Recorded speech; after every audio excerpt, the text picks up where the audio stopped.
বিয়ের পর প্রথম শ্বশুরবাড়িতে আসতেই দিলীপ পত্নীকে কি বললেন ঠাকুরপো হীরক ঘোষ। দিলীপ ঘোষ তৃণমূলে যাচ্ছেন না জানালেন স্ত্রী রিঙ্কু মজুমদার।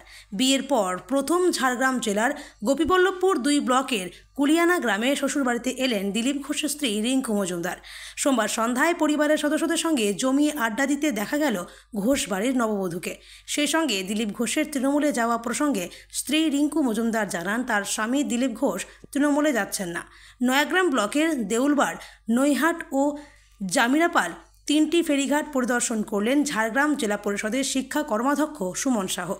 নয়াগ্রামের সুবর্ণরেখা নদীর ওপর থাকা ফেরিঘাটগুলি ঘুরে দেখার পাশাপাশি নদী পারাপার হওয়া মানুষজনের সাথে কথা বলে তাদের অভাব অভিযোগের কথা শুনলেন ঝাড়গ্রাম জেলা পরিষদের শিক্ষা কর্মাধ্যক্ষ সুমন সাহ। এছাড়াও নদী পারাপার করতে গিয়ে মানুষের কোনো রকমের অসুবিধা রয়েছে কিনা তা জানার চেষ্টা করেন। প্রথমবার দিলীপদার বাড়িতে এলেন, কেমন লাগছে? খুব ভালো লাগছে। আপনি তো শহরের সব কিছু, এখানে তো গ্রামীণ পরিবেশ, এই পরিবেশটাকে কেমন লাগছে বা মানিয়ে নিতে কীরকম? আমি নেচার লাভার, আমি ভীষণ ডাউন টু আর্থ। আমার ছোটোবেলাটা এরকম, আমার মানে প্যারেন্টাল হাউসও এরকমই ছিল বর্ধমান জেলার কাটোয়াতে। তো আমার শৈশবটা এরকম গ্রামের মধ্যে দিয়ে কেটেছে, গঙ্গার ধারে। তো অনেক বছর বাদে আমি সেই আমার শৈশবটাকে খুঁজে পাচ্ছি। আর জঙ্গলমহল সম্পর্কে আমার একটুখানি, আমি কিউরিয়াসও ছিলাম, একটু ভয় ভয়ও লাগতো। সেই জঙ্গলমহলের মধ্যে আমি আছি, এত সুন্দর পারিপার্শ্বিক বাতাবরণ, গাছপালা, খুব ভালো লাগছে আমার। পরিবারের লোকজনের আন্তরিকতা, যখন থেকে এই গ্রামে আমরা এন্ট্রি করলাম তখন থেকে নিয়ে এখন অবধি কয়েকটা মন্দির দর্শন হলো, খুব ভালো লাগলো। গাছ ভরা ফল, পাশে মুরগির পোলট্রি, এখানে সুন্দর গরু বাড়ির মধ্যেই। এই যে দীঘা মন্দিরে আপনারা যখন জগন্নাথ মন্দিরে গেছেন, তারপর থেকে রাজনৈতিক মহলে একটা জোর জল্পনা চলছে, এই বিষয়টাকে নিয়ে কী বলবেন?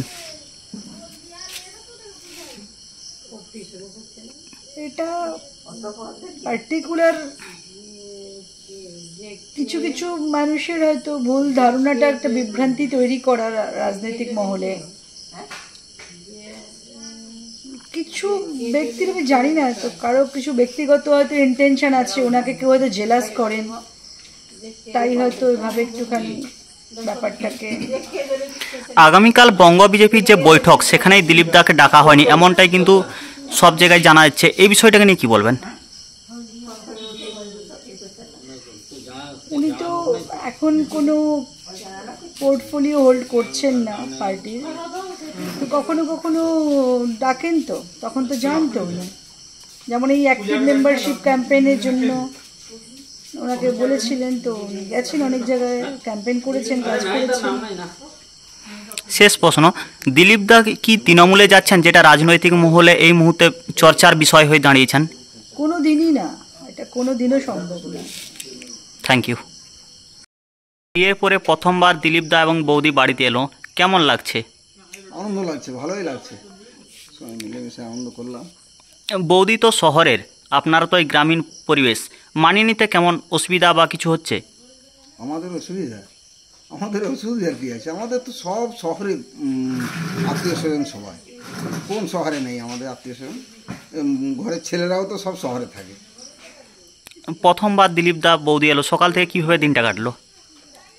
ওই হুল্লোড় করে আনন্দ করে কেটে গেল। দিলীপদা কি এখানে খাওয়া দাওয়া হলো? হ্যাঁ, দাদা খাওয়া দাওয়া করে বেরোলো। এই বৌদি এসছেন, বৌদি কি ঝাড়গ্রামের বিভিন্ন জায়গায় কি কালকে বেরোবেন ঘুরতে? ঝাড়গ্রামে এদিক ওদিক না, ওরা থাকবে না, কালকে চলে হবে সেই হিসেবে। আর এবারে ঘোরাঘুরি সেরকম হবে না, হয়তো যা হবে গ্রামটাতে হবে আর কি, আর পরে আসলে হবে। এখন ঘরের বউ হয়েছে মানে তো যখন তখন আসবে, তখন ঘুরতে পারবে। Thank you.